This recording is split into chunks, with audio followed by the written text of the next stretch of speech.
Les gendarmes viennent d'arriver à l'entrée du village. Deux équipes vont se séparer, avec chacune un suspect à arrêter. Objectif, moins d'1 minute. Le plus discrètement possible, les hommes descendent des véhicules. Ils doivent garder l'effet de surprise pour appréhender leur suspect. Progression. Les hommes avancent dans la pénombre, un atout à ce moment de l'intervention. Nous devons éteindre la lumière de notre caméra, une seule lueur, et l'opération pourrait échouer. À la caserne de Nouméa, c'est le branle-bas de combat. Le GPI prépare une mission de grande envergure. Ce soir, ils vont tenter d'arrêter deux hommes accusés d'avoir voulu tuer un gendarme en lui roulant dessus. Les individus sont soupçonnés d'être très dangereux. Qu'est-ce que vous emportez? On emporte le matériel d'intervention. Matériel d'intervention, gilet lourd, pare-balles lourd, casque lourd, matériel, grenades, tout notre équipement. On doit être capable de faire face à toutes les situations. Les deux suspects habitent le village de Kanala. Situé à 2 heures de route de Nouméa, cette région est très rurale et très difficile d'accès. Le village de Kanala, donc en fait, qui est situé sur la côte est de la Nouvelle-Calédonie, au milieu de l'île à peu près. Donc il y a 2h30 de route, 3 heures. Et en fait, autour de ce village, il y a plusieurs tribus de Kanak. Et donc en fait, on agit afin d'interpeller deux individus qui sont soupçonnés d'avoir fait une tentative d'homicide sur gendarme mobile, ici à côté de Nouméa, à Boulari exactement. Les hommes de la caserne vont maintenant rejoindre ce village perdu. Mais pas question de faire partir toutes les équipes en même temps. Vous partez pas ensemble là? Alors voilà, on part en décalé. C'est en fait une technique pour pas arriver en force en fait, sur le lieu d'emploi. Donc là en fait on va arriver sur la brigade territoriale de Kanala. Et si en fait on arrivait trop en force, ça montrait aux tribus avoisinantes qu'une intervention ou une opération se projetait le lendemain, quoi. Donc c'est une technique pour pas trop réveiller les soupçons de l'adversaire et des tribus, quoi. Si les gendarmes sont sur leur garde, c'est qu'ils savent que ce genre d'intervention peut rapidement mal tourner. Là, il y a pas mal d'impact, quand même, hein. Et oui, parce que les véhicules ont bien vécu, hein. Mais ils sont solides, puisque c'est des véhicules blindés, on est protégé à l'intérieur. Ça veut dire qu'on vous tire dessus? Il peut arriver qu'on nous tire dessus, oui, ça peut arriver, C'est quand même pas commun de tirer sur des gendarmes. Non, c'est sûr, c'est pas commun, mais ça fait partie du métier. C'est un risque qu'on prend tous en tant que gendarme. Les risques du métier, ce capitaine les connaît bien. Gendarme depuis 5 ans, il est arrivé en Nouvelle-Calédonie il y a 3 ans. Ici, il a découvert une nouvelle façon d'appréhender sa profession. Je voulais partir outre-mer, on m'a donné cette possibilité. Alors moi je suis très heureux d'être ici. C'est vrai que c'est un peu une terre d'aventure ici, donc moi j'ai signé tout de suite. Voilà. Le milieu en fait change par rapport à la métropole, parce qu'il est très rural, avec beaucoup de brousse. Il faut s'adapter aussi au mode de vie des gens, aux tribus, voilà, ça change complètement la métropole, complètement. Pour rejoindre le village de Kanala, les forces de gendarmerie vont s'enfoncer dans les terres calédoniennes. Loin de la capitale, il faut rester vigilant. La violence peut venir de n'importe où. Ces individus-là sont, on va dire, incontrôlables, donc on ne sait pas ce qu'ils sont capables de faire. Donc il peut utiliser des armes à feu, des armes blanches. Il peut se rendre forcené, c'est-à-dire qu'il se barricade chez lui en utilisant des armes. Donc il faut se préparer à tout. Le capitaine et ses collègues sont attendus dans la gendarmerie de Kanala pour un briefing. On arrive à la brigade. L'occasion de rappeler les raisons de l'intervention de ce soir, la tentative d'homicide sur l'un des leurs, une affaire qui avait marqué les esprits. Je rappelle les faits qui se sont déroulés il y a 1 mois et demi de ça à Boulari. Sur un flagrant délit de vol de scooter, une patrouille d'EGM arrive sur le site et met en fuite le voleur. Et suite à ça, un véhicule arrive par derrière eux et les percute et roule notamment sur un GM et percute l'autre au niveau de la jambe. Je demande à tous le plus de précautions sur l'intervention de ces deux individus. Je rappelle les conditions d'usage des armes, donc légitime défense et ainsi que l'état de nécessité.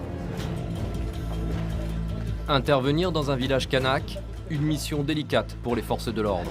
Car dans ces clans, tout le monde s'entraide et les suspects sont souvent protégés. C'est un monde tribal, tout le monde se connaît, tout le monde s'aide et s'entraide.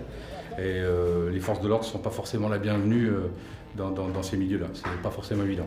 Donc notre approche, on peut être bruyant et ils peuvent nous attendre au moment où on arrive. Ce sont tous des faits qui, si jamais ils sont armés, peuvent nous contraindre à réagir différemment, quoi. Et c'est un autre schéma qu'il faudra mettre en place en cours d'action si jamais toutefois ça devait arriver, quoi.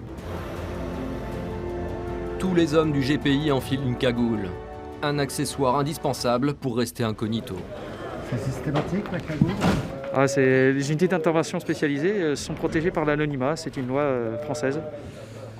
Donc voilà, c'est pour la sécurité de nous-mêmes, de l'unité et de nos familles. Pour ce genre d'opération, vous êtes gendarme? Oui, c'est ça. On est là pour ça, tout à fait. Il y a un certain plaisir à faire ce travail.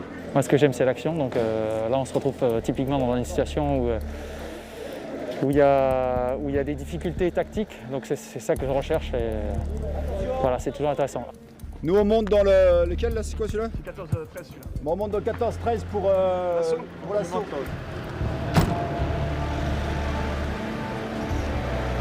Il est 23 h, la nuit est dans un noir profond. C'est dans ces conditions extrêmes que vont intervenir les gendarmes. Dans l'obscurité, difficile de repérer le danger. Qu'est-ce que vous redoutez le plus là, ce soir? Se faire tirer dessus. La réaction de l'adversaire, hein, clairement. Capable de tout, hein, puisque capable de rouler sur un gendarme mobile. Alors. Vous savez, ici, les gendarmes, ils se font tirer dessus, en permanence. Hein, C'est dû à quoi? C'est historique? c'est historique, je pense. Ça fait 30 ans que ça dure, il y a 30 ans, et c'est passé les malheureux événements qu'on a connus. Hein. Et depuis, il y a quand même une partie de la population qui a été élevée. C'est impressionnant, d'ailleurs. Les événements dont parlent les gendarmes, c'est la prise d'otage d'Ouvéa en 1988. Après des années de conflits entre indépendantistes et loyalistes, la tension est à son comble lors des élections régionales de 1988. Des dissidents du FLNKS, 4 gendarmes, et en prennent 17 autres en otage. Après 14 jours de siège, l'assaut est donné. 19 preneurs d'otages indépendantistes et 2 militaires sont tués. Un dénouement tragique qui attise les tensions depuis près de 30 ans entre gendarmes et population locale.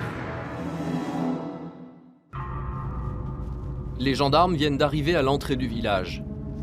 2 équipes vont se séparer, avec chacune un suspect à arrêter. Objectif, moins d'1 minute. Le plus discrètement possible, les hommes descendent des véhicules. Ils doivent garder l'effet de surprise pour appréhender leur suspect. Progression. Les hommes avancent dans la pénombre, un atout à ce moment de l'intervention. Nous devons éteindre la lumière de notre caméra, une seule lueur, et l'opération pourrait échouer. Top action. On pousse top action.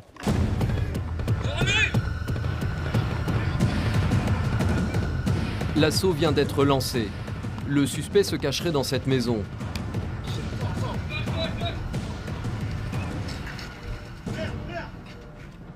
Sa famille est à table, mais ne semble pas vouloir coopérer avec les forces de l'ordre. Il est pas là. Il s'est sauvé. Il s'est sauvé, il est pas là. Restez sur le banc. Les hommes du GPI vont fouiller toute la maison et même les dépendances alentours. Mais aucune trace du suspect. Maison numéro 2, clair. A priori, il n'est pas là. Au fond du jardin, une femme accepte de leur parler. C'est une voisine qui les informe que l'homme qu'ils recherchent a quitté la région depuis quelques jours déjà.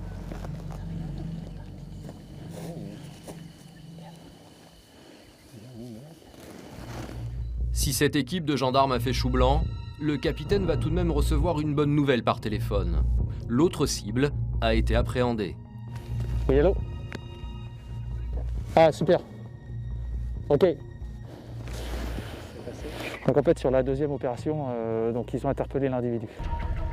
De retour à la gendarmerie, l'un des suspects est effectivement menotté pour être placé en garde à vue. La target principale, hein, c'est quand même une satisfaction pour nous. Les gendarmes restent optimistes, ils gardent espoir de retrouver son acolyte. Il nous manque un adversaire. Après bon, on a attrapé le principal. On aura l'autre une prochaine fois.